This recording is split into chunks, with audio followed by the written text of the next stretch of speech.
تو بھائیو، جہاں تک 10 محرم الحرام کے موقع پر عاشورہ کے دن یا محرم کے اندر واقعہ کربلا کو یاد کر کے رونے کا سوال ہے، اب یہ میری گفتگو بہت کریٹیکل ہے، یہ پوری کنکلوڈنگ گفتگو ہے.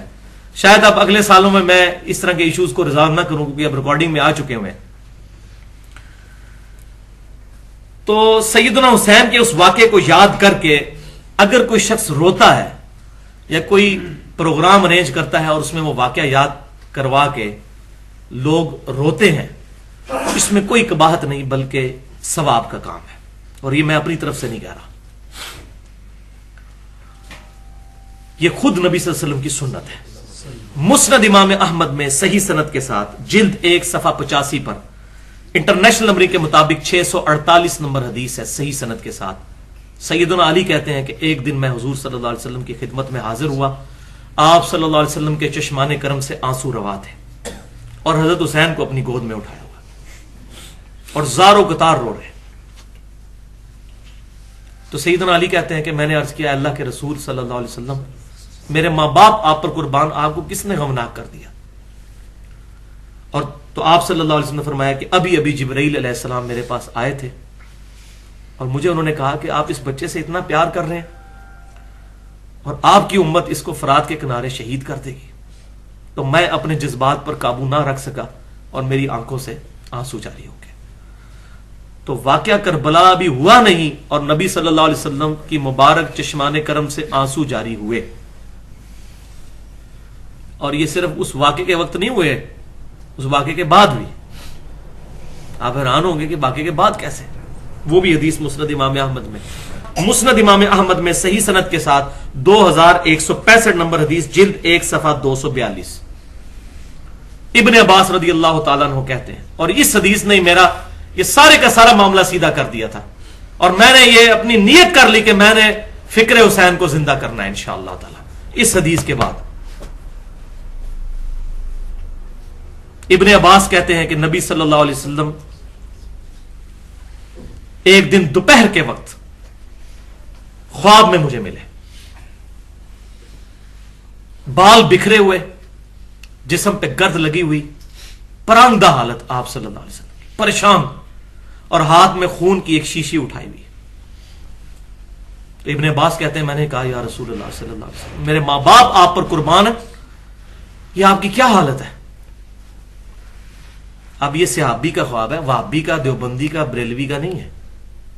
اور بخاری اور مسلم کی متفق علیہ حدیث ہے، جس نے مجھے خواب میں دیکھا اس نے مجھے کو دیکھا، میری شکل میں شیطان نہیں آ سکتا.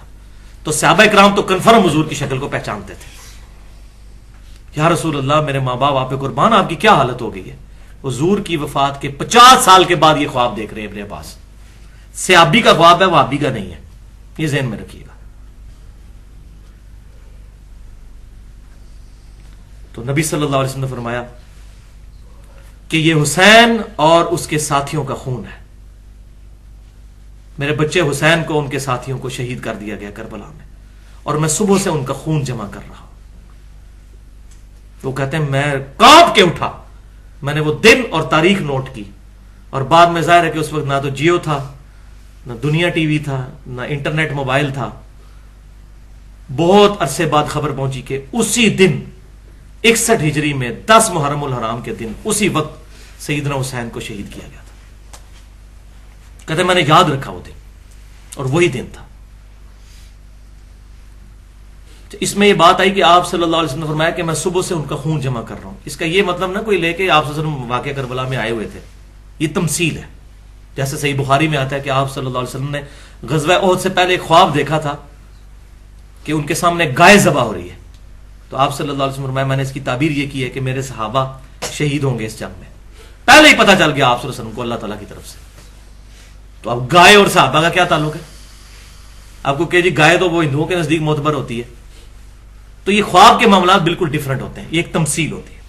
اللہ تعالیٰ اس بات پر قادر عالم ارواح میں نبی صلی اللہ علیہ وسلم پر جو چاہے منکشف کر دے. جیسے کتنے ہمارے بریلوی دیوبندی اور خصوصاً اہل حدیث بھائی تو یہ روایت بہت بیان کرتے ہیں کہ نبی صلی اللہ علیہ وسلم کئی محدثین کو خواب میں آئے ہیں اور فرمایا کہ تم میری کتاب کیوں نہیں پڑھتے صحیح بخاری. تو صحیح بخاری کیا حضور کے زمانے میں لکھی گئی تھی؟ آپ کی وفات کے 210 سال بعد لکھی گئی ہے. تو آپ صلی اللہ علیہ وسلم کو عالم ارواح میں اللہ تعالیٰ نے بتا دیا ہے کہ آپ کے ایک جانثار امتی نے اتنی بڑی خدمت کی ہے حدیث کی، اللہ چاہے تو مطلع کر سکتا. لیکن یہ کہنا کہ نبی صلی اللہ علیہ وسلم اپنی قبر مبارک میں یا عالم ارواح میں ہر چیز کو ہر وقت دیکھ رہے ہیں، یہ عقیدہ جو ہے یہ غلط ہے، یہ ایگزیجریشن ہے دین میں. جو چاہے اللہ دکھا سکتا ہے. یہ ہمیں رپورٹ ہو گیا تو یہ دکھایا گیا. تو آپ صلی اللہ علیہ وسلم اتنے پریشان. تو میں بتا رہا ہوں واقعہ کربلا سے پہلے بھی آپ صلی اللہ علیہ وسلم کی حالت، واقعہ کربلا کے بعد بھی. لہٰذا اگر کوئی اس طرح کی کوئی مجلس کر لیتا ہے تو ہم اس کو کوئی بدعت نہیں کہتے، کوئی گناہ نہیں کہتے، انتظامی معاملہ ہے. اور ائمہ اہل بیت علیہم السلام رضی اللہ عنہم اجمعین رحمہم اللہ اجمعین سے سوائے اس طرح کی مجلس کرنے کے اور کوئی چیز ثابت نہیں ہے. محرم میں وہ پروگرام اس طرح کے کرتے تھے، کوئی ماتم نہیں ہوتا تھا، کوئی زنجیر زنی نہیں ہوتی تھی، کوئی کوئلوں پر ماتم نہیں ہوتا تھا، کوئی سینہ کو بھی نہیں ہوتی تھی، کوئی چہرے کو نہیں پیٹا جاتا تھا. یہ مجلس ہے. اور یہ میں چیلنج کرتا ہوں اس ویڈیو کی وساطت سے کہ اہل سنت اور اہل تشیع دونوں مجھے ایک اپنے اصول محدثین پر صحیح سند ائمہ اہل بیت علیہم السلام سے دکھا دیں کہ انہوں نے کبھی یہ والے کام کیے ہوں جو خرافات آج عام ہو چکی. یہ علیہم السلام سے پریشان نہیں ہو جانا، علیہم السلام کہنا جائز ہے. صحیح بخاری میں امام بخاری رحمۃ اللہ علیہ جب وہ حدیث لے کر آئے ہیں کہ سیدنا حسین کا سر اقدس عبید اللہ ابن زیاد کے سامنے لا کر کٹا ہوا سر رکھا گیا، اس میں امام بخاری نے حضرت حسین کے ساتھ لکھا ہے علیہ السلام، حضرت فاطمہ کے ساتھ علیہ السلام. یہ جائز. ہم نماز میں بھی کہتے ہیں السلام علینا وعلی عباد اللہ الصالحین، ہم پر بھی سلام ہو، سارے نیک بندوں پر سلام ہو، ایک دوسرے کو بھی السلام علیکم. اور یار مردوں کو کہتے ہو السلام علیکم یا اہل القبور علیہ السلام. یہ تو فرقہ واریت کی لعنت ہے کہ یہ ناجائز ہے اور یہ اس طرح نہیں ہے. رضی اللہ تعالیٰ عنہ کسی کو بھی کہہ سکتے ہیں، اللہ اس سے راضی ہو، لیکن اللہ اس سے راضی ہوا صرف صحابہ ہو، کسی کو بھی دعا کر سکتے. امام مسلم کے شاگرد نے جب مسلم شریف شروع کی ہے تو انہوں نے کہا امام مسلم رضی اللہ تعالیٰ عنہ. امام شافعی رحمۃ اللہ علیہ نے کتاب الام میں امام ابو حنیفہ رحمۃ اللہ علیہ کو لکھا ہے ابو حنیفہ رضی اللہ تعالیٰ عنہ.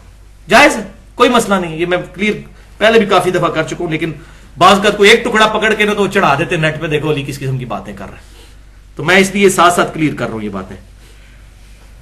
تو اب رہا معاملہ کہ غم کی وجہ سے اس مہینے میں شادی کو یا کسی خوشی کو حرام سمجھنا. تو بھائیو یہ میرا چیلنج ہے اہل سنت اور اہل تشیع دونوں کو کہ کوئی ایک اپنے اصول محدثین پر روایت بتائیں کہ نبی صلی اللہ علیہ وسلم نے اس مہینے میں خوشی کرنے کو حرام کہا ہو، شادی کرنے کو حرام کہا ہو. لیکن لیکن لیکن تیار ہو جو 3 لیکن کے بعد کیا ہوتا ہے. اگر کوئی شخص محرم میں خوشی کرنے کو حرام نہ سمجھے لیکن اپنے دل میں غم کی وجہ سے کوئی خوشی کا ایونٹ نہ کرنا چاہے تو بالکل جائز ہے اور حدیث سے ثابت ہے. کوئی کہتا نہیں میرا دل نہیں مانتا، میرے نبی کی اولاد قتل ہوئی ہے، 18 بندے سمیت حضرت حسین کے اور 54 اور مظلومانہ شہید ہوئے ہیں، میرا دل نہیں مانتا کہ میں محرم کے اندر اپنی شادی کروں یا کوئی اور ایکٹیویٹی کروں، لیکن میں اس کو حرام نہیں کہتا. حرام کہے گا تو پکڑا جائے گا، بدعتی ہو جائے گا، کیونکہ شریعت میں حلال اور حرام کے لیے واضح دلیل چاہیے. نبی صلی اللہ علیہ وسلم نے شہد اپنے اوپر حرام کیا تھا سورہ تحریم میں، تو اللہ تعالیٰ نے منع فرمایا کہ حرام کیوں کرتے ہیں. اگر حضور ویسے کہتے ہیں نا میں نے نہیں شہد استعمال کرنا، ٹھیک ہے، بخاری مسلم میں موجود ہے، آپ صلی اللہ علیہ وسلم کے سامنے گوہ کا گوشت لا کر رکھا گیا، صحابہ کرام سے آپ نے کہا کہ یہ میرے علاقے کی غذا نہیں، میں نہیں کھاتا لیکن تمہیں منع نہیں کرتا. تو آپ نے نہیں کھائی، صحابہ نے سامنے کھائی، آپ نے پسند نہیں فرمایا اس کو. تو یہ پسند ناپسند ذاتی ہو سکتی ہے، لیکن آپ نے یہ نہیں کہا کہ میں اپنے اوپر حرام کرتا ہوں گوشت. یہ فرق ذرا سمجھیے گا. یہ میں مولویوں والے جو بریک مسئلے ہیں وہ کلیئر کر رہا ہوں تاکہ بعد میں کوئی بیچ میں سے یہ نا چھوٹی چھوٹی باتیں نکال کے تو فتویٰ بازی نہ کرے. ان شاء اللہ تعالیٰ یہ ایسی ایسی پھکیاں ہیں اور ایسے لاجیکل جواب ہیں کہ انشاءاللہ یہ تمام وسوسے سیٹل ہوتے چلے جائیں گے. تو میں نے یہ 3 لیکن کے بعد بولا کہ اگر کوئی اپنے لیے سمجھتا ہے کہ میں یہ نہیں کرتا، حرام نہ سمجھے، صرف کہ میرا دل نہیں مانتا. کئی لوگ ہیں جن کا جوان بچہ اگر عید والے دن فوت ہوا ہے 3-4 عیدیں تو ان کو ہوش ہی نہیں آتی اور وہ نئے کپڑے بھی نہیں سلواتے، تو آپ ان کو آپ حرام کا فتویٰ لگائیں گے؟ ان کا ذاتی غم ہے. ہاں اگر وہ اس کی دعوت ہے کہ تم بھی کرو، تم شادی نہ کرو محرم میں، یہ حرام ہے، یہ بات غلط ہے. اپنے اوپر اپلائی کریں. ثبوت صحیح بخاری سے دیکھ لیں. میں کہاں سے ڈھونڈ کے دیسے لینا. علی لوگوں کو دیساں دستا ہے، کہنا نا علی ڈھونڈ کے تو دیسا اس طرح لے کے آتا ہے. تو بخاری میں لکھی ہے، میں نے لکھی ہے بخاری. میں ڈھونڈ کے لایا ہوں. صحیح بخاری انٹرنیشنل نمبرنگ کے مطابق 4072 نمبر حدیث ہے. غزوہ احد کے کتاب المغازی چیپٹر میں باب ہے حضرت حمزہ کے قتل کا بیان. حضرت حمزہ جو غزوہ احد میں شہید ہوئے تھے اور حضور کے اتنے لاڈلے صحابی تھے کہ نبی صلی اللہ علیہ وسلم اپنی وفات سے بھی 1 مہینہ پہلے غزوہ احد کے شہداء پر نماز جنازہ دوبارہ پڑھی آپ نے. اپنے ان جانثاروں کو حضور نہیں بھولے. 8 سال کے بعد 3 ہجری میں غزوہ احد ہوا, 11 ہجری میں حضور اپنی وفات سے 1 مہینہ پہلے دوبارہ غزوہ احد کے وہاں پر آئے قبرستان میں, اور احد کے شہداء پر حضرت امیر حمزہ پہ دوبارہ نماز جنازہ پڑھی, اور پھر آپ نے وہاں خطبہ بھی دیا جو میں نے ڈیٹیل کے ساتھ مختلف لیکچرز میں بیان بھی کیا. تو حضور صلی اللہ علیہ وسلم حریص علیکم بالمؤمنین رؤوف الرحیم. الحمدللہ الحمدللہ. تو اس میں حضرت حمزہ کا جو قاتل ہے وحشی, اس کا بڑا ڈیٹیل ذکر آتا ہے اس حدیث میں 4072 انٹرنیشنل نمبر کے مطابق صحیح بخاری میں قتل حمزہ والے چیپٹر میں. وحشی جو ہے جبیر ابن مطعم رضی اللہ تعالیٰ عنہ کا غلام تھا. اس وقت تو وہ بھی کافر تھے, بعد میں مسلمان ہوئے. دا میسج فلم میں بھی یہ سین فلمایا گیا ہے, اور حضرت عمر والی فلم میں بھی انہوں نے فلما دیا ہے, قطر والوں نے بھی, کہ وحشی کو لالچ دی گئی. نیزے کا اس کا شکار بڑا اچھا تھا. اس نے حضرت امیر حمزہ کو غزوہ احد میں نیزہ مارا. اس وقت وہ چیف آف آرمی سٹاف تھے اس فوج کے. حضرت عمر حضرت علی تو بعد میں منظر عام میں آئے ہیں. پہلا جو اللہ کا شعر ہے وہ تو حضرت امیر حمزہ شہید سید الشہداء رضی اللہ تعالیٰ. الحمدللہ ان کی قبر مبارک پہ میری حاضری بھی ہوئی ہے احد کے میدان میں.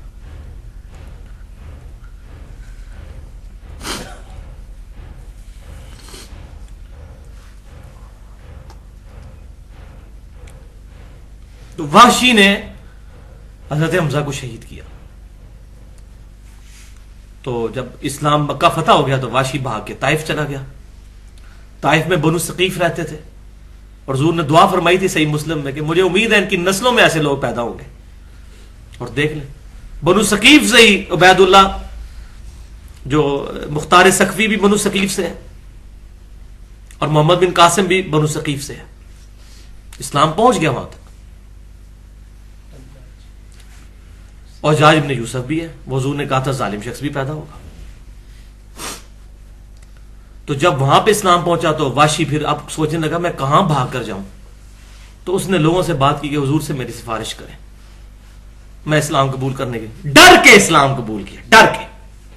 لیکن رضی اللہ تعالیٰ عنہ, ہم رافضی نہیں ہیں, ہم ان کی جوتیوں کے خاک کے برابر بھی نہیں. حضرت وحشی کے حبشی تھے. حضور صلی اللہ علیہ وسلم کے سامنے جو ہے سفارش کر کے پیش کیا گیا. یہ پوری میں کوئی سٹوری نہیں سنا رہا, یہ بخاری کی حدیث ہے, پوری چل رہی ہے 4072. حضور صلی اللہ علیہ وسلم نے کہا کہ وحشی تیرا اسلام قبول, لیکن ایک کام کر, تو مجھے اپنی شکل نہ دکھایا کر, مجھے اپنا چچا یاد آتا ہے. یار صحابی, اور حضور کہہ رہے ہیں مجھے شکل نہیں اپنی دکھانی. وہ نبی جو اپنے امتیوں سے اتنی محبت کرتا ہے, لیکن چچا کا غم اتنا تازہ ہے کہ کہہ رہے ہیں کہ تو نے آنا مجھے اپنی شکل نہیں دکھانی. ٹھیک ہے تیرا اسلام قبول, لیکن میرے سامنے نہ آیا کر. اب مجھے بتائیں حضرت حمزہ سے تو زیادہ ہی محبت تھی حضور کو حضرت حسین سے. حضرت حسین کے قاتلین اور یزید کی شان میں 10 محرم کو جمعے پڑھانے والے ناسبی غدیر خم کو بلا چکے ہیں. بس ان کو غدیر خم سنایا کریں صحیح مسلم کی کہ تم نے قرآن کو بھی چھوڑ دیا ہے, اہل بیت کو بھی چھوڑ دیا ہے, ایسے بدبخت ہو تم, غدیر خم کو بلا چکے ہو. افتؤمنون ببعض الکتاب وتکفرون ببعض. غدیر خم کے پہلا حصہ لے لیا جی, قرآن کے مطابق چلتے ہیں, اور اہل بیت کو چھوڑ دیا. یہودیوں والا عمل یہ, کتاب کے کچھ حصے کو ماننا کچھ کو نہ ماننا. پھر کہتے ہیں یہ کون سی اتنی اہم چیزیں, اہم چیزیں نہیں تو حضور نے کیوں کتاب اللہ کے ساتھ غدیر خم پہ ذکر کیا اہل بیت کا؟ یہ میرا نبی اس کو اہم کر کے گیا. تمہارے کسی مولوی کے سرٹیفکیٹ کی اور سعودی عرب کے کسی ملوکیت کہ کسی مولوی اس تنخواہوں پہ پلنے والے مولوی کے سرٹیفکیٹ کی ضرورت نہیں ہے ہمیں. ہم نبی صلی اللہ علیہ وسلم کے ماننے والے ہیں, کتاب و سنت کے ماننے والے ہیں. الحمدللہ. تو لیکن یہ ساری چیزیں اگر کسی کو دکھ ہے وہ ٹھیک ہے, لیکن افسوس تابوت نکالے جاتے ہیں, تعزیے نکالے جاتے ہیں, گھوڑے, اور یہ حضرت حسین کا ذوالجناح بھی نہیں ہے, گھوڑوں کے نیچے سے گزرا جاتا ہے. معاذ اللہ. زنجیر زنی ہوتی ہے. محرم کے مہینے میں تو ہتھیار ویسے ہی چلانا کافروں کے خلاف بھی حرام ہے, کیونکہ حرمت والا مہینہ ہے. اور حضرت حسین کے خلاف ان کی سنت پہ پھر عمل ہو رہا ہے. اور کسی یزید کو پکڑ کے ذبح کرنے کی بجائے اپنے آپ کو مارا جا رہا ہوتا ہے, اپنے جسم کو زخمی کیا جا رہا ہوتا ہے. ہونا تو چاہیے اس دن 8-10 ہزار یزید بھی قتل ہو, تاکہ ہمیں بھی خوشی ہو کہ یہ جو ملوکیت کے جو پنجے ہم پر گڑے ہوئے ہیں, یہ بدماش سیاستدانوں کے, یہ بھی ذرا جان چھوٹے. یہ میں صرف طنز کے طور پر کہہ رہا ہوں, ورنہ قانون کو ہاتھ میں نہیں لینا چاہیے. لیکن ایسا نہیں ہو رہا, دین بدنام ہو رہا ہے. اور نیشنل جغرافک والوں نے پکڑ کے وہ فلم بھی بنا دی ہوئی ہے ٹیبو. وہ پوری دنیا کے جو مذاہب میں جو لوگ عجیب عجیب حرکتیں کرتے ہیں نا, وہ سارا کوئی حضرت عیسیٰ علیہ السلام کی سولی والے واقعے کو یاد کرنے کے لیے کوئی سلیپ پہ چڑھ رہا ہے تو وہ کیل ٹھوک کے, تو ہر سال وہ چڑھتے ہیں, وہ دکھاتے ہیں جناب اپنے جسم پہ نشان باندھے, زنجیر زنی, بالکل سیم یہی چیزیں جو اہل تشیع, تو مجھے کہتے ہوئے شرم آتی, رافضیوں کے ہاں آ چکی ہیں.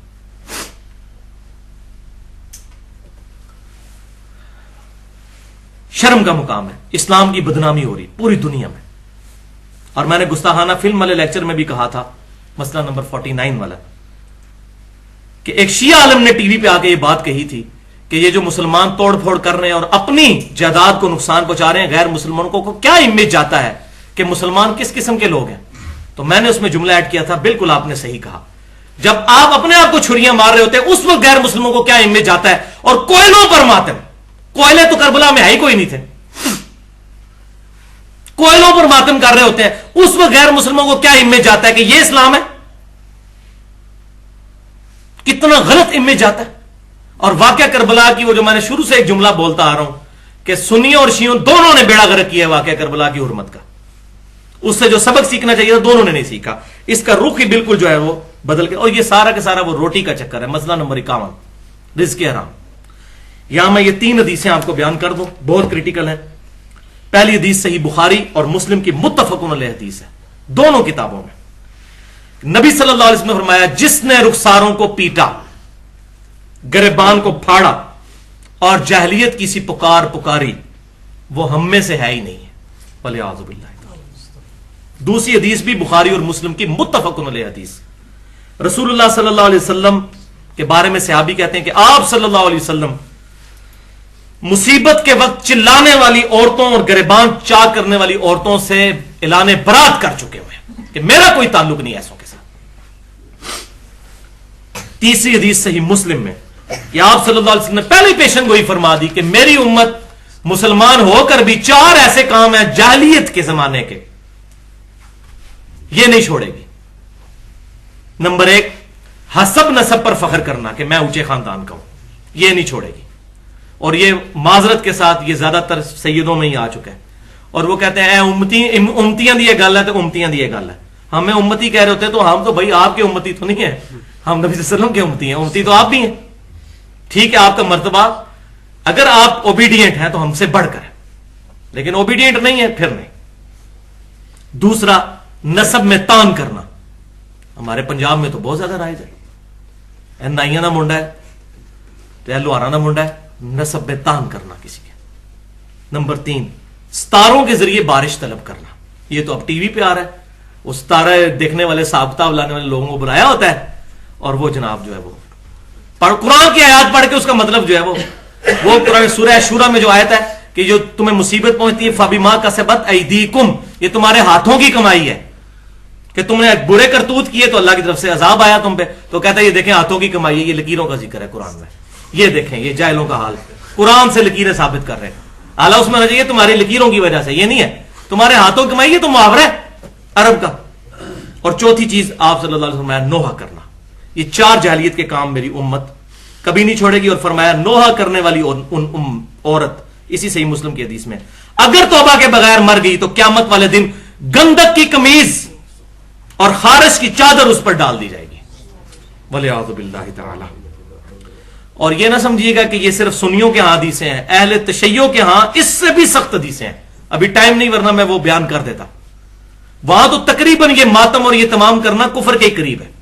اہل سنت کی سے زیادہ سخت حدیثیں اہل تشیع کے ہاں ملتی ہیں ماتم اور ان چیزوں کے خلاف. لیکن مسئلہ وہی ہے کہ سنی 95% بخاری اور مسلم کے طریقے پہ نماز نہیں پڑھ رہے, سوائے چند بچارے اہل حدیثوں کے 95% نہیں پڑھ رہے. تو کیونکہ بخاری مسلم پڑھی نہیں ہوئی انہوں نے.